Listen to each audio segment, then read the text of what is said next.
আজকে আমরা আলোচনা করব ইসলামের শ্রেষ্ঠ খলিফা, ইসলামের প্রথম খলিফা, নবীজির সবচেয়ে ঘনিষ্ঠ বন্ধু আবু বকর as-সিদ্দিক রাদিয়াল্লাহু তাআলা আনহুর জীবনী নিয়ে। সকলে বলেন ইনশাআল্লাহ। আজকে আমাদের আলোচনার মূল বিষয়বস্তু হচ্ছে the biography of first Khalifa Abu Bakr রাদিয়াল্লাহু তাআলা আনহু, তার পুরো জীবনী as much as we can talk about it, যতটুকু পারা যায় আমরা ইন ডিটেইলস কথা বলবো। সকলেই বলেন ইনশাআল্লাহ। আবু বকর রাদিয়াল্লাহু তাআলা আনহু এমন একজন সাহাবী যিনি ইসলামের প্রথম খলিফা। আমরা দেখি মুসলমান যুবকরা আজকে ইতিহাস পড়ে, তারা বিভিন্ন কবিতার বই পড়ে, তারা উপন্যাস পড়ে, কিন্তু পুরো পৃথিবীতে ৮০% যুবকই হয়তোবা চারজন সাহাবীর জীবনী পরিপূর্ণ বলতে পারবে না, ঠিক কিনা বলেন? সারাদিন উপন্যাস পড়ে, কাহিনী পড়ে, কবিতা পড়ে, ফেসবুকে পোস্ট পড়ে, বাট আমাদের কাছে চারজন সাহাবীর জীবনে যে আমরা পড়বো, চারজন খলিফার জীবনে আমরা পড়বো, এই সময়টা আমাদের কাছে নেই। So as a Muslim, this is our responsibility that we have to know about their faith, we have to know about their sacrifices, because they have sacrificed a lot for Islam. ইসলামের খলিফারা, সাহাবীরা, তারা ইসলামের জন্য পুরো জীবনটাকে বিলীন করে দিয়েছে যুবক ভাইরা, ঠিক কিনা বলেন? তাদের জীবনী নিয়ে কথা বলা মুসলিম হিসেবে এটা আমাদের দায়িত্বের ভেতরে পড়ে। আজকে আমরা যতটুকু পারা যায় জানবো এবং আমলও করার নিয়ত করলাম। সকলে বলেন ইনশাআল্লাহ। মাথায় রাখবেন, ইসলামে চারজন খলিফা আছে যারা প্রিয় নবীজির পরে খলিফায় নিযুক্ত হয়েছিলেন, তারা নেতৃত্ব দিয়েছেন, তারা প্রধানমন্ত্রী ছিলেন। প্রথম খলিফার নাম হচ্ছে আবু বকর রাদিয়াল্লাহু তাআলা আনহু। এমন একজন সাহাবী, নবীর সবচেয়ে ঘনিষ্ঠ বন্ধুর নাম হচ্ছে আবু বকর রাদিয়াল্লাহু তাআলা আনহু, এবং তিনি হচ্ছেন এমন একজন মানুষ, he was the first among the man who has accepted the Islam. তিনি প্রথম একজন পুরুষ যিনি ইসলামকে কবুল করেছেন সমস্ত যুবকদের মাঝে, সমস্ত পুরুষের মাঝে। সুবহানাল্লাহ পড়বেন না আপনারা? প্রথম পুরুষ যিনি ইসলামকে গ্রহণ করেছেন আবু বকর রাদিয়াল্লাহু তাআলা আনহু এমন একজন সাহাবী, নবীজি বলেছেন কিয়ামতের কঠিন ময়দানে জান্নাতের ৮টা দরজায় ডাকবে আবু বকর, আবু বকর, ইয়া আবা বকর, তুমি আমার দরজা দিয়ে জান্নাতে প্রবেশ করো। সকলেই পড়েন সুবহানাল্লাহ। নবীজি বলেছেন আবু বকর রাদিয়াল্লাহু তাআলা আনহু এমন একজন সাহাবী যাকে আল্লাহ রাব্বুল আলামিন নিজে জিজ্ঞেস করেছেন, আবু বকর আমি তোমার উপর রাজি হয়ে গিয়েছি, তুমি বলো তুমি আমার উপর রাজি আছো কিনা? কোন সুবহানাল্লাহ। হে আবু বকর, আমি তোমার উপরে সন্তুষ্ট, আমি তোমার রব। জিবরাইল এসে নবীকে বলছেন, নবীজি আবু বকরকে বলেন যে আল্লাহ তাআলা বলেছেন যে হে আবু বকর, আল্লাহ তোমার উপরে সন্তুষ্ট আছে, তুমি কি সন্তুষ্ট আছো? সুবহানাল্লাহ পড়বেন না আপনারা সবাই? আবু বকর রাদিয়াল্লাহু তাআলা আনহু এমন একজন সাহাবী, এই সাহাবী শব্দ যার উপরে সর্বপ্রথম প্রয়োগ হয়, যার থেকে সাহাবী শব্দ পরিচিত পেয়েছে, তার নাম আবু বকর রাদিয়াল্লাহু তাআলা আনহু। সুবহানাল্লাহ পড়েন সবাই আপনারা? আবু বকর এমন একজন সাহাবী যিনি ইসলামের জন্য সমস্ত সম্পত্তি বিলীন করে দিয়েছেন। আবু বকর এমন একজন সাহাবী যিনি নবীজিকে কাঁধের উপরে তুলে বাহিরে গিয়েছেন। সুবহানাল্লাহ পড়বেন না আপনারা সবাই? তিনি হচ্ছেন এমন একজন সাহাবী যার তুলনা হয় না, যার কোনো কম্প্যারিজন হয় না। ইসলামের প্রথম খলিফা, শ্রেষ্ঠ খলিফা, সবচাইতে দয়ালু সাহাবী, দানশীল সাহাবী। সুবহানাল্লাহ পড়েন সবাই। আসুন আমরা কিছু বিষয় নিয়ে আলোচনা করি ধাপে ধাপে, স্টেপ বাই স্টেপ। এটা প্রশ্ন করি সবাইকে, যদি আপনারা উত্তর জানেন উত্তর দিবেন। আবু বকর রাদিয়াল্লাহু তাআলা আনহুর সবচাইতে প্রসিদ্ধ উপাধি কি বলতে পারবেন সবাই? as-সিদ্দিক। বলেন সবাই, কি? Siddique, the most trusted worthy personality, সবচেয়ে বিশ্বস্ত মানুষ, যে সত্য গ্রহণে সত্য প্রকাশে কোনো আপোষ করে না, সে হচ্ছে সিদ্দিক, সত্যবাদী। সিদ্দিক কাকে বলা হয়? আমি আবারও বলছি, সত্য গ্রহণে সত্য প্রকাশে যে কোনো দ্বিধা করে না, তার নামই হচ্ছে সিদ্দিক। সুবহানাল্লাহ পড়বেন না সবাই? এই সিদ্দিক নাম কেমনে হলো? এটা ইতিহাস জানতে হবে। ইতিহাস হচ্ছে এরকম, একদিন নবীজি ফজরের নামাজের পরে কাবার সামনে বসে আছেন। আবু জেহেল আসছে, সে বলছে ইয়া মুহাম্মদ, সকলে বলেন সাল্লাল্লাহু আলাইহি ওয়াসাল্লাম, সকলেই বলেন সাল্লাল্লাহু আলাইহি ওয়াসাল্লাম। হে মুহাম্মদ, তুমি তো প্রত্যেক দিন নতুন নতুন কথা বলো, এক এক দিন এক এক কথা শুনি। আজকে নতুন কোনো কথা কি আছে? নতুন কোনো নিউজ কি আজকে আছে? বলছে অবশ্যই আছে। কি নিউজ? বলছে এই তো শেষ রাতে বসেছিলাম, জিব্রাইল আসলো, আমাকে নিয়ে গেল বাইতুল মাকদাসে, জেরুজালেম। আমি গেলাম, গিয়ে 2 রাকাত নামাজ পড়লাম, নামাজ শেষ হয়ে গেল, চলে গেলাম সোজা আসমানে, সিদরাতুল মুনতাহা গেলাম, আল্লাহর সঙ্গে কথা বললাম, জান্নাত এবং জাহান্নাম ভিজিট করলাম, দর্শন করলাম, দেখে আসলাম, এবং ঠিক ফজরের সময় আসলাম, এসে ফজরের নামাজটা কাবায় এসে পড়লাম। সুবহানাল্লাহ পড়বেন না তারা? আবু জেহেল বলছে খাইছে গাছ। এতদিন তো তাও তারটার জোড়া ছিল, যা বলতো মানা যায়, আজকে যা বলছে তার মানাই যায় না। কিন্তু আপনার আবার আমার নবী কি মিথ্যা বলেছে না সত্য বলেছে? এবার আবু বকর বলছে, আচ্ছা মুহাম্মদ, তুমি যে বললা তুমি এই মাত্র কয়েক ঘন্টায় আকাশ ভ্রমণ করে আসছো, আল্লাহর সঙ্গে সাক্ষাৎ করেছো, বাইতুল মাকদাস গিয়েছো, আমি এই সেম কথা কি তোমার কোনো বন্ধুকে বা কোনো মানুষকে বলতে পারবো? আমি কি এটা প্রচার করতে পারবো? বলছে অবশ্যই, কেন না, যাও, যাকে মন চায় তাকে বলো। বের হয়ে আসছে আবু জেহেল। প্রথমেই সাক্ষাৎ আবু বকরের সাথে। আবু বকর, স্টপ, থামো, তোমার সঙ্গে আমার কিছু কথা আছে। বলছে কি কথা বলো? বলছে আচ্ছা বলো তো, এই কাবার থেকে যদি কেউ বাইতুল মাকদাস অথবা জেরুজালেম যেতে চায় তার কতক্ষণ সময় লাগবে? সে বলছে কমপক্ষে 2 মাস লাগবে, উট নিয়ে যাবে, 2 মাসের খাবার লাগবে, যেতে আসতে প্রায় 2 মাস সময় লেগে যাবে। বলছে আচ্ছা তোমাকে কেউ যদি বলে যে বাইতুল মাকদাসে আমি গিয়েছি মাত্র শেষ রাতের প্রথম অংশে এবং ঠিক ফজরের পূর্বে আবার আসছি, এখানে নামাজ পড়েছি, তুমি কি বিশ্বাস করো? বলছে না, একদমই বিশ্বাস করবো না। বলছে আমিও তো তাই বলি, তো বিশ্বাস করার কথাই না, তোমার বন্ধু বলেছে। বলছে তাই নাকি? আমার বন্ধু বলেছে? এবার তিনি বলছেন লাইন কানা ক্বালা যালিক লাকাদ সাদাকা, যদি আমার নবী বলে থাকেন তবে তিনি সত্যই বলেছেন। সুবহানাল্লাহ পড়েন সবাই। বলছে আর কি বলেছে বলো? বলছে উনি আসমানে গিয়েছেন, জান্নাত জাহান্নাম ভ্রমণ করেছেন, এবং তিনি সিদরাতুল মুনতাহাতে পৌঁছেছেন এবং সেখান থেকে ফিরেও আসছেন। তুমি কি এটাও বিশ্বাস করো? বলছে শুধু এতটুকু না, ইন্নী লা উসাদ্দিকুহু ফীমা হুয়া আবআদু মিন যালিক, আমার নবী যা বলবে আমি তাতেই বিশ্বাস করব। সুবহানাল্লাহ। দেখছেন বন্ধু কারে কয়? বন্ধু মানে হচ্ছে সবাই আপনাকে অবিশ্বাস করলো, বন্ধু আপনাকে অবিশ্বাস করবে। বন্ধু মানে হচ্ছে সবাই আপনার বিপক্ষে গেল, বন্ধু আপনার পক্ষে থাকবে। ঠিক কিনা বলেন যুবক ভাইরা? তখন নবীজি তার উপাধি দিলেন সিদ্দিক, যে সত্য গ্রহণে সত্য প্রকাশ কোন দ্বিধা করে না, আপোষ করে না, তার নামই হচ্ছে সিদ্দিক আকবর রাদিয়াল্লাহু তাআলা আনহু। সুবহানাল্লাহ পড়েন সবাই আপনারা। তাহলে তার নাম ছিল উপাধি হিসেবে আবু বকর as-সিদ্দিক, সত্যবাদী, সত্য গ্রহণে সত্য প্রকাশ, যিনি কোনো আপোষ করেন নাই। আল্লাহ তাআলা আমাদেরকে বোঝার তৌফিক দান করুক, সকলেই মন খুলে পড়া আমিন। এবার আসুন একটা ছোট্ট ইনফরমেশন শেয়ার করি। নবীজি শুধুমাত্র আবু বকরের বন্ধু নয়, যেমন বন্ধু at the same time Abu Bakr রাদিয়াল্লাহু তাআলা আনহু নবীজির আপন শ্বশুর। সুবহানাল্লাহ পড়বেন না আপনারা? আপন শ্বশুর কেন বললাম? কারণ আবু বকরের কলিজার টুকরা সন্তান, কলিজার টুকরা মেয়ে আয়েশা রাদিয়াল্লাহু তাআলা আনহার সাথে নবীজির বিবাহ হয়েছে। সুবহানাল্লাহ পড়বেন না আপনারা? যদিও এটা লম্বা একটা হাদিস, বাট আমি প্রেসাইজলি বলা ট্রাই করছি যে আবু বকর রাদিয়াল্লাহু তাআলা আনহু নবীজির শ্বশুর কেমনে হলেন, নবীজি আবু বকরের জামাই কেমনে হলেন, আপনারা সবাই শুনবেন তো ইনশাআল্লাহ?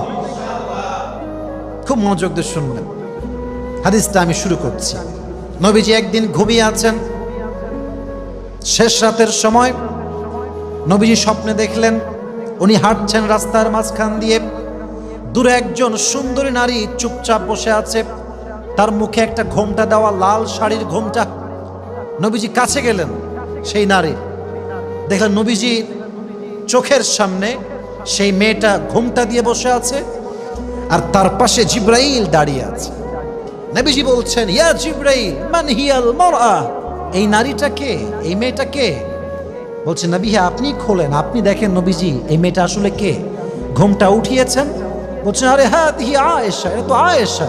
জিব্রাইল আল্লাহ আমাকে আয়েশার সঙ্গে সাক্ষাৎ কেন করাচ্ছেন, কেন দেখাচ্ছে আমাকে আয়েশার রূপ আমার সামনে?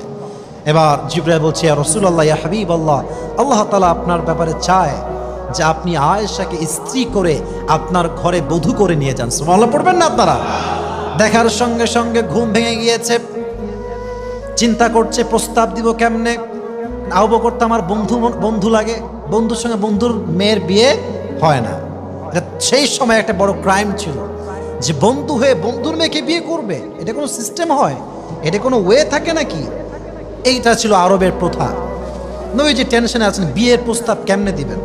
তো নবীজি কৌশলে চালাকি করে বুদ্ধি খাটিয়ে জ্ঞানকে কাজে লাগিয়ে একজন বৃদ্ধা মহিলা তাকে পাঠাতে আবু বকরের কাছে প্রস্তাব দিয়ে যে আবু বকর, তোমার একমাত্র মেয়ে আয়েশাকে নবীজি তার স্ত্রী হিসেবে চায়, তুমি কি রাজি আছো কিনা? রাজি থাকলে আমাকে বলো। আবু বকর প্রথমবার খুব ভ্যাবাচাকা খেয়ে গেলেন যে তিনি তো আমার বন্ধু লাগে, বন্ধুর মেয়েকে কেমনে বিয়ে দিই, মানে বন্ধুর সঙ্গে আমার মেয়ে কেমনে বিয়ে দিই, এটা হয় না। উনি টেনশন শুরু করলেন, চিন্তা করতে শুরু করলেন। উনি বললেন, আপনি যান, আমি দেখছি কি করা যায়। কিন্তু যখন নির্জনে বসলেন একা একা যে কি বিয়ে দিব কিনা, মাথায় চিন্তা আসছে যে আমি আয়েশাকে কার কাছে বিয়ে দিব। আমি 20টা বছর নবীর সঙ্গে কাটিয়েছি, দেখেছি, আমার চিন্তা মতে, আমার জানা মতে তার মতো বিশ্বস্ত যুবক আল্লাহর আকাশের নিচে জামিনের উপর দ্বিতীয়টা কেউ হইতে পারে না। সুবহানাল্লাহ পড়বেন না আপনারা?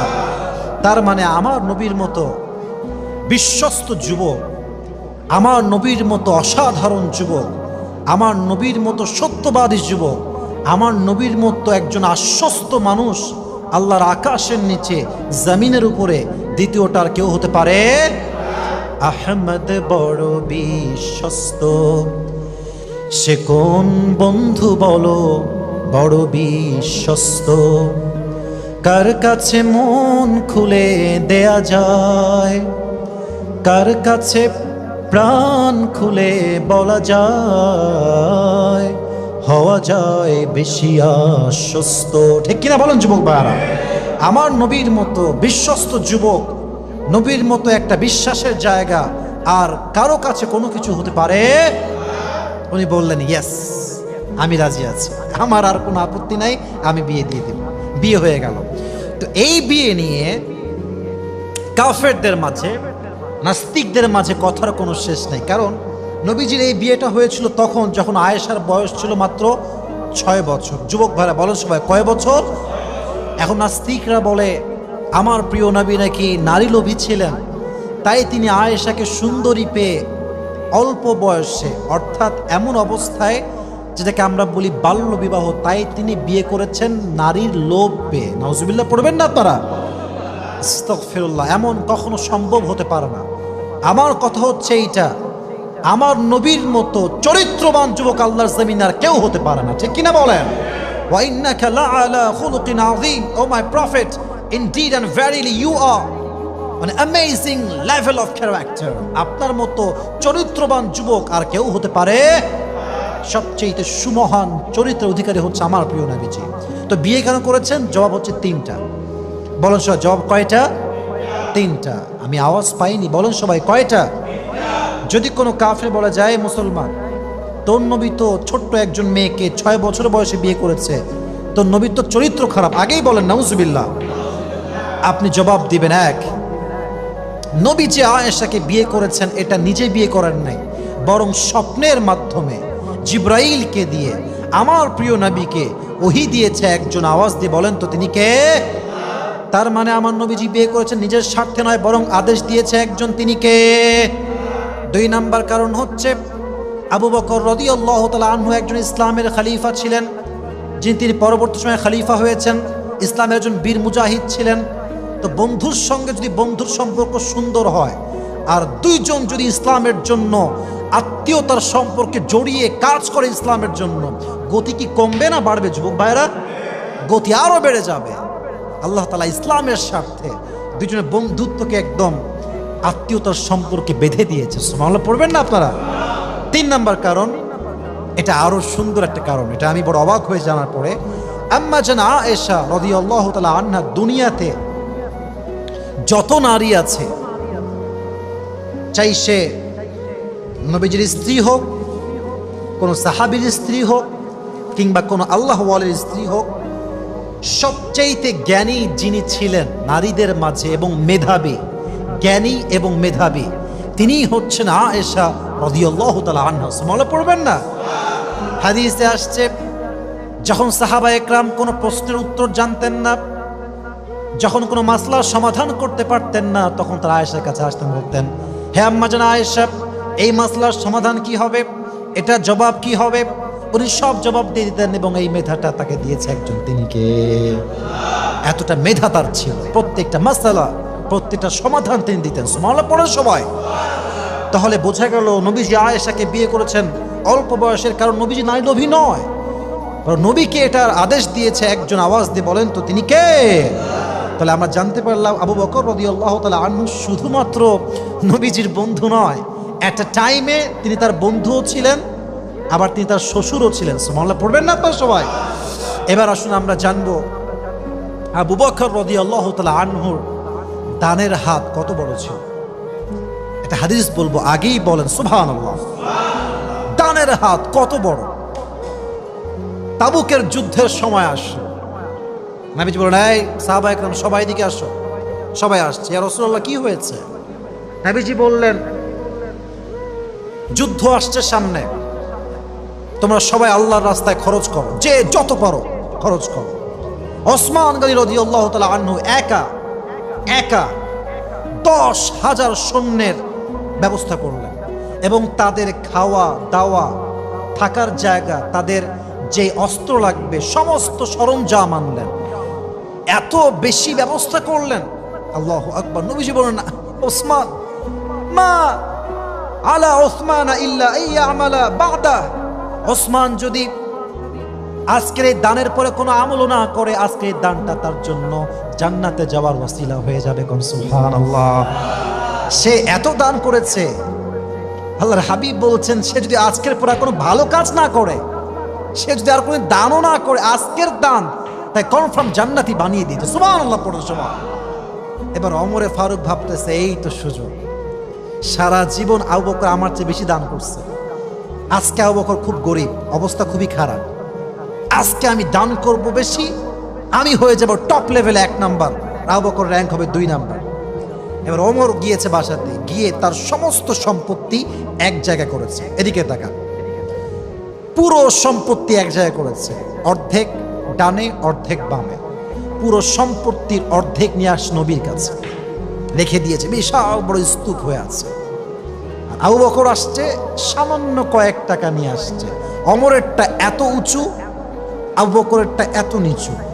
ওমর বলছে, মাশাআল্লাহ ইয়ার, হাম তো জিত গয়ে, আজ হামসে কোই আগে बढ़ नहीं सकता, আজকে সবার আগে আমি।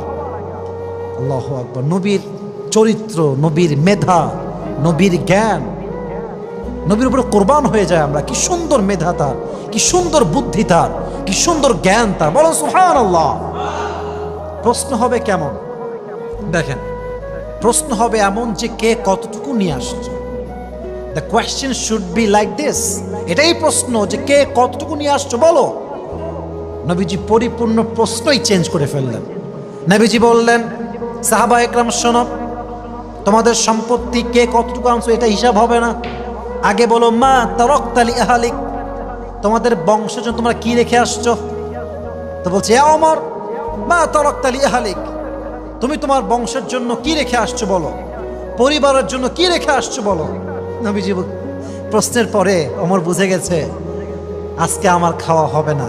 ওমর বলছে, ইয়া রাসূলুল্লাহ, আমি এখানে আসছি, যা ওমর বিনিসফি মালিহি, নবীজি ওমর এসেছেন মাত্র অর্ধেক সম্পত্তি নিয়ে, তো অর্ধেক রেখে আসছি, অর্ধেক নিয়ে আসছি।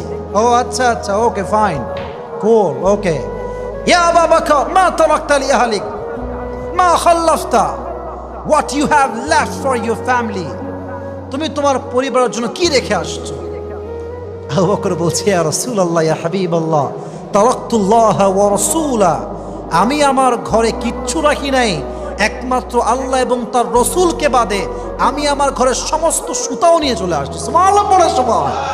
কিচ্ছু বাকি নাই আমার ঘরে, আমার ঘরে শুধুমাত্র আল্লাহ এবং তার রসুল আছে। তখন আবু বকরকে ওমর বলছে, ইয়া আবু বকর, আমি তোমায় গ্যারান্টি দিচ্ছি তোমার চাইতে দানের হাত সাহাবীদের মাঝে আর কারো কখনো বড় হবে না। সুবহানাল্লাহ পড়বেন না আপনারা? আর একটা ঘটনা আসছে যে ওমর ফারুক রাদিয়াল্লাহু তাআলা আনহু প্রায় অসহায় মানুষের পাশে দাঁড়াতেন, প্রায় যেখানে অসহায় মানুষ পেতেন যা ছিল সামর্থ্য দিতেন। ইভেন হাদিসে এটাও আসছে উনি খলিফা হওয়ার পরেও গভীর অন্ধকার রাতে মানুষের মাঝে গিয়ে সাহায্য করতেন। এটা আমরা জানি না সবাই যুবক ভাইরা? এটা আমরা সবাই জানি হাদিসগুলো। তো একদিন তিনি দেখলেন একজন বুড়ি মহিলা বড্ড অভাবে আছে, টাকা নাই, ডাল নাই, চাল নাই, কিচ্ছু নাই। উনি বললেন যে আপনি কষ্ট করে আজকের রাতটা কাটান, কালকে আমি আপনার বাসায় এসে আপনার জন্য চাল ডাল পৌঁছে দেব। আসছে তারপরের দিন, এসে দেখছে বুড়ির কাছে চাল ডাল সব চলে আসছে। বলছে আপনাকে কে দিল এইসব, কই থেকে পেলেন এইসব? বলছে রাতের আধারে তুমি যাওয়ার পরে আরেকজন যুবক এসেছে, আমার সমস্ত চাহিদা, আমার সমস্ত প্রয়োজন মিটিয়ে গিয়েছে। ওমর বলছে আরে আজীব কথা, কে সেই যুবক? যে যুবক আমার চাইতে তার দানের হাত লম্বা, সে কোন যুবক? এবার তিনি রাতের আধারে দাঁড়িয়ে আছেন, কে সেই যুবক খোঁজার জন্য, কারণ সে তো আবার আসবে চাল ডাল দেওয়ার জন্য। রাতের আধারে একজন যুবক আসছে, চাদর দিয়ে মুখটা মোড়ানো। যখনই বুড়ির ঘরে প্রবেশ করেছে যুবকটা অমর দৌড় দিয়ে আসছে, এসে বলছে মান্নাংছা, হে যুবক তুমি কে? চাদর খুলে দেখছে এটা হচ্ছে খলিফাতুল মুসলিমিন আবু বকর রাদিয়াল্লাহু তাআলা আনহু। সুবহানাল্লাহ পড়েন সবাই। মানে বলছেন আবু বকর, আমার আর কোনো আফসোস নাই, কারণ আমাকে যে পার করে ফেলেছে, আমার চেয়ে সামনে যে এগিয়ে গেছে অন্য কোনো যুবক নয়, সে তো এই যুগের শ্রেষ্ঠ খলিফা, প্রথম খলিফা, নবীর বন্ধু আবু বকর রাদিয়াল্লাহু তাআলা আনহু। সুবহানাল্লাহ পড়ে সবাই। তাহলে আমরা বুঝলাম তার দানের হাত ছোট ছিল না, অনেক লম্বা ছিল যুবক ভাইরা, অনেক লম্বা। অতএব আমরাও ট্রাই করব as much as we can from our best level of capacity and capability we will give the charity। বলেন ইনশাআল্লাহ, যতটুকু পারা যায় দান করব। রাজি আছেন তো ইনশাআল্লাহ? সকলের তাকবীর দেন এবার, লিল্লাহি তাকবীর। সবাই কাশি দেন, এরকম কাশি হলো সবাই জোরে কাশি দেন।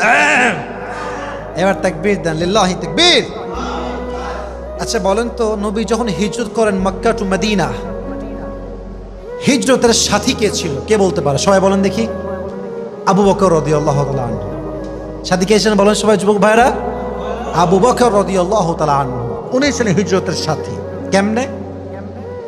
যখন কুফারে মক্কা, ওই সময় আসলে Islam was going, it was rapidly growing, মানে এত বেশি এটা বেড়ে যাচ্ছিল এবং মক্কার মাঝে পুরো মক্কাতে ইসলামের একটা আলো ছড়ে যাচ্ছিল, সমস্ত মানুষ মুসলিম হওয়া শুরু করেছে। And the enemies of Islam, they were getting frustrated by this rapid growth of Islam. তারা সহ্য করতে পারতেছে না, এত ইসলাম মানুষ গ্রহণ করতেছে, এত ইসলাম আলো কেমনে ছড়াচ্ছে। এবার তারা ষড়যন্ত্র করলো যে তারা মুহাম্মদকে হত্যা করবে। নাউজুবিল্লাহ পড়বেন না আপনারা সবাই? After that, Allah subhanahu wa ta'ala revealed to his prophet Muhammad sallallahu alaihi wasallam the intentions of non-believers and gave him the message that he should migrate to Medina. উনি নবীজিকে বলেন, নবীজি ওহির মাধ্যমে অর্ডার করলেন যে আপনি মক্কা থেকে মদিনায় মাইগ্রেট করেন, হিজরত করেন। তো নবীজি বলেন, আবু বকর যে কোনো মুহূর্তে আদেশ আসতে পারে, তুমি রেডি থেকো, আমরা মক্কা থেকে মদিনায় যাব হিজরত করে। তো যখন কুফারে মক্কা নবীজি পুরো ঘর ঘেরাও করে ফেললেন, হত্যা করবে মুহাম্মদকে সাল্লাল্লাহু আলাইহি ওয়াসাল্লাম। ঘরে আছেন আলী রাদিয়াল্লাহু তাআলা আনহু। বলছে আলী, আমার হচ্ছে এই খাট, এই হচ্ছে আমার কম্বল, তুমি আমার খাটে কম্বল মুড়ি দিয়ে শুয়ে থাকো, আমি বের হয়ে গেলাম। আলী বলছে ইয়া রাসূলুল্লাহ, শুয়ে থাকা নয়, যদি আপনার জন্য জীবন দিতে হয়, আল্লাহর রাস্তায় শহীদ হওয়ার জন্য আমি রাজি আছি। সুবহানাল্লাহ পড়ে সবাই। নবীজি বাহিরে বের হলেন, গেট খুলেই দেখছেন সব কাফেররা দাঁড়িয়ে আছে নবীকে হত্যা করবার জন্য। নবীজি সূরা ইয়াসিন পড়লেন এবং হাতে ধুলা নিলেন, ধুলা নিয়ে একটা নিক্ষেপ করলেন, সমস্ত সাহাবীর চোখ সাময়িক সময়ের জন্য অন্ধ করে দিল একজন। তিনি কে? নবীজি বের হয়ে গেলেন। প্রথম দিন আবু বকরের ঘরে গেলেন, দরজা নক করলেন, আবু বকর রেডি আছো? হঠাৎ আসছে কিন্তু সেই আবু বকর বলছে ইয়া রাসূলুল্লাহ, আমি প্রস্তুত, এখনই আমরা বের হয়ে যাব। বলছে আজীব কথা, আমি তো আসলামই কেবল, তুমি প্রস্তুত কেমনে? বলছে ইয়া রাসূলুল্লাহ, ইয়া হাবিবাল্লাহ, যেদিন থেকে আপনি বলেছেন যে আপনি আমাকে হিজরতের সাথী বানাবেন, ওই দিন থেকে প্রত্যেকটা মুহূর্তে আমি বসি নাই, এই গেটের পাশে আমি দাঁড়িয়েছিলাম কখন আপনি আসবেন আর কখন আমি আপনার সঙ্গে বের হয়ে যাব। সুবহানাল্লাহ পড়বেন না আপনারা? দুইজনে মিলে বের হয়ে গেলেন। ইস, এই হাদিসগুলো আসলে বলতে গেলে হৃদয়ে একটা কম্পন তৈরি হয়। আর যারা মুসলিম, যারা ইমানদার, তাদের হৃদয়ে তো একটা ঝড় শুরু হয়ে যাবে। হুব্বে রসুল কি জিনিস, নবীর ভালোবাসা কাকে বলে। যাচ্ছে দুজন মিলে, আবু বকর একবার সামনে যাচ্ছে, একবার পেছনে, একবার সামনে আর একবার পেছনে। নবীজি বলছে, আবু বকর কি হয়েছে তোমার, একবার সামনে একবার পেছনে কেন? আবু বকর ডাক দিয়ে বলছে, ইয়া রাসূলুল্লাহ, ইয়া হাবিবাল্লাহ, আমি যখন সামনের দিকে যাই আমার মনে হয় কাফেররা পেছন থেকে অ্যাটাক করবে, আমি যখন পেছন দিকে যাই আমার মনে হয় কাফেররা আপনাকে সামনের দিকে অ্যাটাক করবে।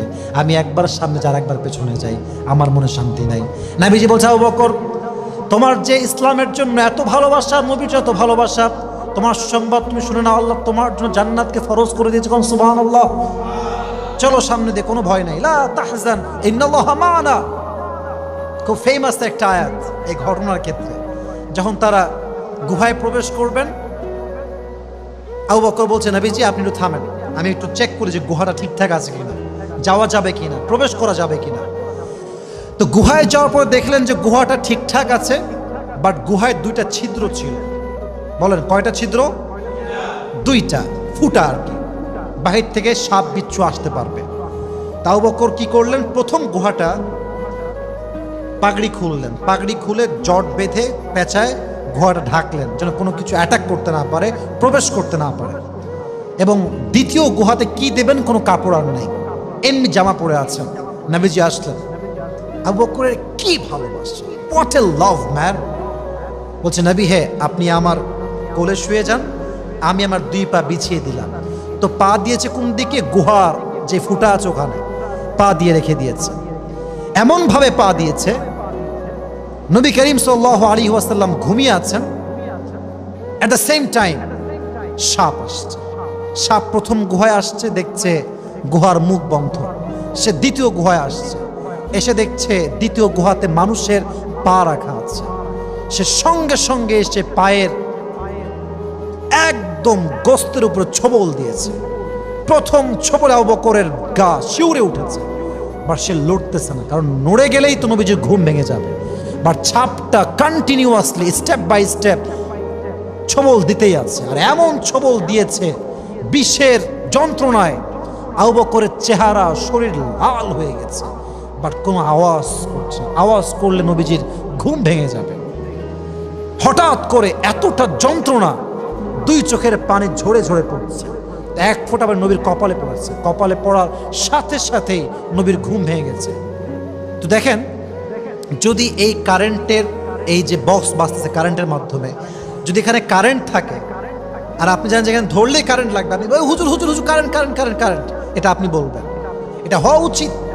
আবু বকর তোমার কি হয়েছে? আর নবীজি নবীজি সাপ সাপ সাপ সাপ। না না, ইয়া আবু বকর মা লাকা, ইয়া আবু বকর তোমার কি হয়েছে? বলে কোনো আওয়াজ নাই, কোনো শব্দ নাই। বলছে, ফিদাকা আবি ওয়া উম্মি ইয়া রাসূলুল্লাহ ইয়া হাবিবাল্লাহ ওয়া কলবি ওয়া রূহি। ইয়া রাসূলুল্লাহ, কিচ্ছু হয় নাই, আমার জীবন, মায়ের জীবন, বাবার জীবন, আমার সমস্ত পরিবারের জীবন আপনার জন্য উৎসর্গ। ইয়া রাসূলুল্লাহ, আমাকে সাপে কামড় দিয়েছে। সুবহানাল্লাহ পড়বেন না আপনারা? আদবের কি লেহাজ, কি আদব, কি ভদ্রতা। এজন্য বোঝা গেল নবীর ভালোবাসা তার হৃদয়ে কম ছিল না বেশি ছিল? বোঝাবান্তর দেখি সবাই আপনারা, অনেক বেশি ছিল। এজন্য আমরা ট্রাই করব আমাদের হৃদয়ে নবীর ভালোবাসা রাখবো। রাজি আছেন তো ইনশাআল্লাহ? এবার আসুন আমরা জানবো আবু বকর রাদিয়াল্লাহু তাআলা আনহুর মাঝে আল্লাহর ভয়টা কেমন ছিল। সাউন্ডের প্রবলেম হচ্ছে, ঠিক করলে ভালো হয়। আবু বকর রাদিয়াল্লাহু তাআলা আনহুর মাঝে তাকওয়ার লেভেল কত বেশি ছিল যুবক ভাইরা, এদিকে তাকান। হাদিসে আসছে আবু বকর রাদিয়াল্লাহু তাআলা আনহু পাখির কাছে গিয়ে বলতেন, হে পাখি, আমি তো আফসোস করি যে আমি পাখি কেন হতে পারলাম না। যদি পাখি আমি হতাম তাহলে কি হতো? পাখি আমি থাকতাম গাছের উপরে, মানুষ আমাকে দেখতো, কোনো একটা উট এসে আমাকে ধাক্কা দিয়ে ফেলে খেয়ে ফেলতো এবং বিষটা ভেবে আবার ফেলে দিত বাহিরে, আমি শেষ হয়ে যেতাম। কিয়ামত দেখতে হতো না, জাহান্নাম ফেস করতে হতো না। আমি তো আফসোস করি এই বিষয়ে। তাহলে তার হৃদয়ে এই যে একটা ভয় কিয়ামতের ব্যাপারে, আল্লাহর ব্যাপারে, জাহান্নামের ব্যাপারে, এই তাকওয়া তাকে দিয়েছে একজন। আওয়াজ দিয়ে বলেন তো তিনি কে? এই জন্য তার হৃদয়ে ভয় ছিল অনেক বেশি। তাহলে আমরা বুঝতে পারলাম আবু বকর রাদিয়াল্লাহু তাআলা আনহু নবীর একজন ভালো বন্ধু ছিলেন, শ্বশুর ছিলেন, তার দানের হাত ছিল বিশাল লম্বা। এবং এটা আমরা এটাও জানলাম যে নবীর জন্য সাহাবীদের মাঝে যত সাহাবীর হৃদয়ে নবীর জন্য ভালোবাসা ছিল, সবচাইতে বেশি ভালোবাসা যার হৃদয়ে ছিল তার নাম হচ্ছে আবু বকর রাদিয়াল্লাহু তাআলা আনহু। সুবহানাল্লাহ পড়বেন না আপনারা সবাই? এজন্য আমরা ট্রাই করব আমাদের জীবনে যেন এরকম আদর্শ হয়, আমরা নবীকে মন থেকে ভালোবাসতে পারি। আমার সবাইকে সেই তৌফিক দান করুক। সকলেই মন খুলে পড়া আমিন। এই তো আমরা শেষের দিকে চলে আসছি, আর কিছু কথা বলে আমরা শেষ করব। সবাই একটা তাকবীর দেন, লিল্লাহি তাকবীর। তো আমি বলছিলাম আবু বকর রাদিয়াল্লাহু তাআলা আনহুর মাঝে আল্লাহর ভয় কত বেশি ছিল। যুবক ভাই এদিকে তাকান, সবাই এদিকে তাকান। ভয় ছিল কত বেশি। তার সন্তানরা একবার মাকে বলল, আম্মা জান আমরা সারিদ খেতে চাই। সারিদ হচ্ছে আরব বিশ্বের সবচেয়ে দামি একটা খাবার। তো তিনি হচ্ছেন প্রধানমন্ত্রী, তার কাছে টাকা পয়সা কি কম থাকে না বেশি থাকে যুবক ভাইয়েরা? অনেক বেশি থাকে। তিনি তো কোটি কোটি টাকার মালিক হওয়ার কথা। তো যখন বউ এসে বলছে তোমার সন্তানরা সারিদ খেতে চায়, তুমি এনে দাও, উনি বলছে বেগম আফওয়ান, আমি মাফ চাই, সারিদ খাওয়ানোর মতো কোনো সম্পদ টাকা আমার কাছে একদমই নাই, মাফ চেয়ে নাও, আমার কাছে কোনো সম্পত্তি নাই। আল্লাহু আকবার। বলছে কেন নাই? রাষ্ট্র থেকে নিয়ে আসেন, কোষাগার থেকে নিয়ে আসেন। বলছে না না, আমি একজন প্রধানমন্ত্রী হয়ে মানুষের টাকা মেরে খাবো, আমাকে কেউ না দেখলেও দেখে একজন। আওয়াজ দিয়ে বলেন তো তিনি কে? আল্লাহর ভয় তার মাঝে ছিল বিধায় তিনি রাষ্ট্রের সম্পদকে রক্ষা করেছেন। আল্লাহ আমাদের সবাইকে এই তাকওয়াটা অর্জন করার তৌফিক দান করুক। সকলে আমরা মন খুলে পড়ি আমিন। এবার আসুন, আমরা নবীজির সবচেয়ে ঘনিষ্ঠ বন্ধু আবু বকর রাদিয়াল্লাহু তাআলা আনহুর মৃত্যু কেমন ছিল এটা আমরা জানি। 634 সালে 23শে আগস্ট আবু বকর রাদিয়াল্লাহু তাআলা আনহুর প্রচণ্ড পরিমাণে জ্বর হয় এবং তখন তিনি বার্ধক্যে পৌঁছে গেছেন, বৃদ্ধ হয়ে গেছেন এবং বার্ধক্যের কারণে তিনি আর সুস্থ হতে পারেন নাই। এবং তিনি যখন বুঝে গেলেন যে আমি হয়তো আর বাঁচবো না, আমার মৃত্যু হয়ে যাবে, তখন তিনি আলী রাদিয়াল্লাহু তাআলা আনহুকে ডাকলেন, বলে আলী শোনো, আমি যখন মারা যাব তুমি আমার গোসল করে দিও এবং আমার লাশটাকে নবীজির লাশের পাশে দাফন করে দিও এবং তার শেষ ওসিয়ত অনুযায়ী, তার অন্তিম ইচ্ছা অনুযায়ী তাকে নবী করিম সাল্লাল্লাহু আলাইহি ওয়াসাল্লামের কবরের পাশেই আল্লাহ তাআলা জায়গা করে দিয়েছে। সুবহানাল্লাহ পড়বেন না আপনারা সবাই? আমি যখন ওমরা করতে গেলাম দেখতে পেলাম মাশাআল্লাহ কবর দুই পাশে দুইজনের। কি সুন্দর দৃশ্য, কি সুন্দর হৃদয়ের প্রশান্তি যে পেলাম, বলা কোনো ভাষা নাই। নবীজির কবরের পাশেই যার কবর, তার নামই হচ্ছে আবু বকর রাদিয়াল্লাহু তাআলা আনহু। সুবহানাল্লাহ পড়েন সবাই। যদিও জীবনটা অনেক লম্বা, বাট আমি প্রেসাইজলি বলেছি, খুবই শর্টকাটে বলেছি, জাস্ট শর্টকাটে কিছু মেসেজ দেওয়া ট্রাই করছি। এক, তার জীবন থেকে শিক্ষা আমরা কি কি পাই? 1 নাম্বার, প্রথম শিক্ষা হচ্ছে হুব্বে রাসূল। আমি আগেও বলেছি নবীজির ভালোবাসা। নবীজি বলেছেন একজন মুমিন ততক্ষণ পর্যন্ত ভালো মুমিন হতে পারবে না যতক্ষণ পর্যন্ত সে তার রাসূলকে বাবার চাইতে, মায়ের চাইতে, সন্তানের চাইতে বেশি ভালোবাসতে পারবে। একজন মুমিন যখন তার বাবার চাইতে, মায়ের চাইতে, সন্তানের চাইতে তার নবীকে বেশি ভালোবাসবে, তখন সে সাচ্চা মুসলমান হবে, সাচ্চা ইমানদার হবে। সুবহানাল্লাহ পড়ে সবাই। অতএব নবীর ভালোবাসা আমাদের রাখা দরকার। যুবক ভাইরা আছে না নাই? নাম্বার 1। নাম্বার 2, নবীজি যা বলেছেন তাই বিশ্বাস করতে হবে।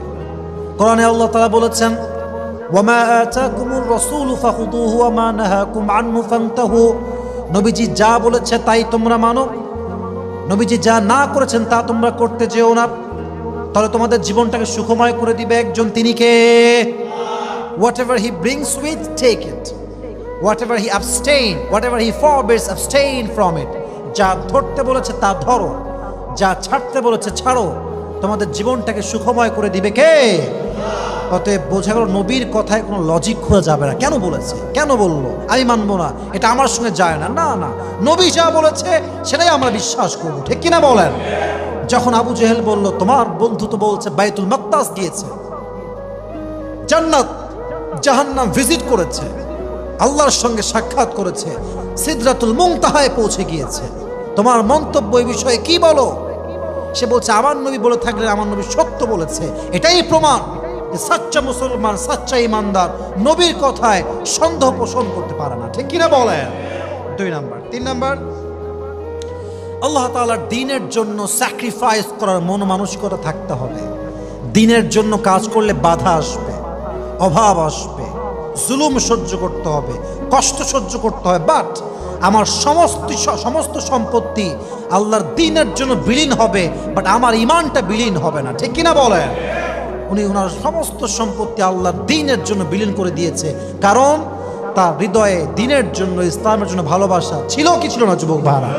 অধিক পরিমাণে ছিল। 4 নাম্বার মেসেজ, এটা খুব ভালো করে বুঝতে হবে। শেষ কথা, ক্ষমতা আপনি যত বেশি পান না কেন, আল্লাহর ভয়কে মাইনাস করা যাবে না।